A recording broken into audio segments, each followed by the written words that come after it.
আল্লাহ পাক বলেছেন, শোনেন, আল্লাহ পাক বলেছেন কিয়ামতের মাঠে আল্লাহ পাক বলবেন, নিজেই বলবেন যে আইনা মুতাহাবুনা লিজালালি, আমার ইজ্জতের জন্য যারা পরস্পরকে ভালোবাসতো এরা কোথায়? আল্লাহ পাক ঘোষণা করবেন কোথায় তারা, যারা আমার জন্য পরস্পরকে ভালোবাসতো। আল্লাহ বলবেন আলিয়াউমা, আজকে আজিল্লুহুম, আমি ওদেরকে ছায়া দিব, ফি জিল্লি, আমার আরশের ছায়ায়। বলেন সুবহানাল্লাহ।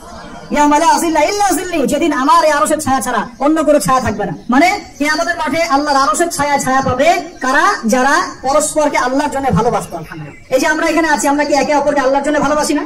আমি কি আপনাদেরকে চিনি? আপনারা কি আমাকে চিনেন? এই যে আপনারা আলেমুন আমাদেরকে ভালোবাসেন, ইসলামকে ভালোবাসেন, কিসের জন্য বাসেন? আল্লাহর জন্য। এই আল্লাহর জন্য যারা পরস্পরকে মহব্বত করে, আল্লাহ পাক তাদেরকে আরশের ছায়া দিবেন ইনশাআল্লাহ। আরো একটা নেকি আছে, বলবো? শোনেন, আরেকটা হাদিস আসছে, কিয়ামতের মাঠে স্পেশাল কিছু মিম্বর থাকবে। মিম্বর চিনেন? যেখানে দাঁড়া ইমাম সাহেব খুতবা দেয়, এরকম মিম্বর থাকবে। এই মিম্বর গুলো হবে নূরের মিম্বর। কিসের নূর? মানে কি? আলো, আলো, আলো, নূরের মিম্বর থাকবে। ওই কিয়ামতের মাঠে কি আলো থাকবে? এমনিতে মাঠটা তো অন্ধকার, ওই অন্ধকার মাঠে নূরের মিম্বর আল্লাহ পাক দিবেন কাদেরকে? যারা পরস্পরকে এই আল্লাহর জন্য মহব্বত করত। আর নবীগণ, শহীদগণ তাদের দিকে তাকায় থাকবে। তাকায় নবীগণ, শহীদগণ পর্যন্ত এই মানুষগুলোকে দেখে ঈর্ষা করবে, কাশ আমরা যদি এমন হতে পারি।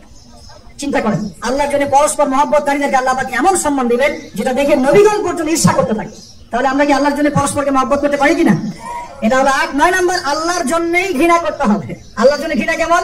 যেমন কেউ ইসলামকে পছন্দ করে না, কটূক্তি করে, ইসলামের এইটা ভালো না, ওইটা ভালো না, ইসলামের সাথে দুশ্মনী করে ভিতর থেকে বাইরে থেকে, আপনি ওদেরকে ভালোবাসতে পারবেন না। যদি আল্লাহর দুশ্মনদের সাথে আপনার ভালোবাসা থাকে, তাহলে আপনি আল্লাহর দুশ্মনের কাতারে অন্তর্ভুক্ত হয়ে যাবেন। এখন বলেন দেখি, সারা বিশ্বে ইসলামের দুশ্মন কারা? বলেন। গায়রিল মাগদুবি আলাইহিম ওয়ালাদ-দাল্লিন, মাগদুব কারা, দাল্লিন কারা? এটা তো অনেকেই জানে না। সাহাবীরা বলছে, ইয়া রাসূলুল্লাহ, এখানে যে আমরা বলছি গায়রিল মাগদুবি আলাইহিম ওয়ালাদ-দাল্লিন, আল্লাহ আমাদেরকে মাগদুবদের থেকে বাঁচাও, দাল্লিনদের থেকে বাঁচাও। মাগদুব আর দাল্লিন কারা ইয়া রাসূলুল্লাহ? নবীজি বলছেন, আল মাগদুব, মাগদুব হচ্ছে হুমুল ইহুদি, ইহুদিরা হচ্ছে মাগদুব, যাদের উপর আল্লাহ গজব করেছে। আর দাল্লিন হুমুন নাসারা, নাসারারা হচ্ছে দাল্লিন, কারণ তারা আল্লাহ পাকের সন্তান সাব্যস্ত করেছে। ঈসা আলাইহিস সালামকে আল্লাহ সন্তান বলেছে, বলেন নাউযুবিল্লাহ। এখন সারা বিশ্বে এরা মুসলিমদের সাথে দুশমনী করছে না? আমরা যদি ব্যক্তিগতভাবে, সামাজিকভাবে বা পলিটিক্যালি ওদের সাথে বন্ধুত্ব করে চলি, আমরা কি আল্লাহ দুশ্মনদের সাথে শরীক হলাম না? খুব খেয়াল রাখতে হবে। আল্লাহর জন্য ভালোবাসা, আল্লাহর জন্য দুশ্মনী। আল্লাহ পাক আমাদেরকে বোঝার তৌফিক দান করুন। এবং সবশেষ যেটা 10 নাম্বার, সেটা হলো আল্লাহওয়ালা মানুষ যারা, সেই মানুষদের সাথে মহব্বত রাখলে আল্লাহ আপনাকে ভালোবাসবে। আল্লাহওয়ালা মানুষদের সাথে মহব্বত রাখতে চান, নাকি আপনার এই জেরাকারী গার্লফ্রেন্ডের সাথে আপনি মহব্বত রাখতে চান?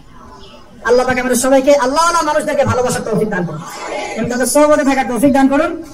মনের ভিতর থেকে সমস্ত রকম হিংসা, বিদ্বেষ, অহংকার, রিয়া, পরশ্রী কাতরতা, এগুলোকে দূর করার তৌফিক আল্লাহ পাক দান করুন। আমরা দোয়া করি আল্লাহ পাক সবাইকে তাওহীদপন্থী হওয়ার তৌফিক দান করুন, নবীর সুন্নতের উপর আমল করার তৌফিক দান করুন, নবী সাল্লাল্লাহু আলাইহি ওয়াসাল্লামের উম্মত হিসেবে তার সুন্নতকে সর্বোচ্চ অগ্রাধিকার দেওয়ার তৌফিক দান করুন। আল্লাহ পাক আমাদের সবাইকে আল্লাহ যাদেরকে ভালোবাসতে বলেছেন তাদেরকে ভালোবাসার তৌফিক দান করুন। এই নগ্নতা, অশ্লীলতা, পর্নোগ্রাফি, হারাম সম্পর্ক থেকে আল্লাহ আমাদেরকে বাঁচান। আল্লাহ পাক আমাদেরকে মাদক থেকে বাঁচান। আল্লাহ পাক আমাদেরকে পরস্পরকে আল্লাহর জন্য ভালোবাসার তৌফিক দান করুন। আল্লাহ পাক আমাদের সবাইকে আরশের ছায়া পাওয়ার তৌফিক দান করুন। আল্লাহ পাক আমাদের সবাইকে বেশি বেশি কোরআন তেলাওয়াত এবং নামাজ পড়ার তৌফিক দান করুন। আসন্ন রমজানে আল্লাহ ইবাদত করে সমস্ত গুনাহ মাফ করিয়ে নেওয়ার তৌফিক আল্লাহ পাক দান করুন।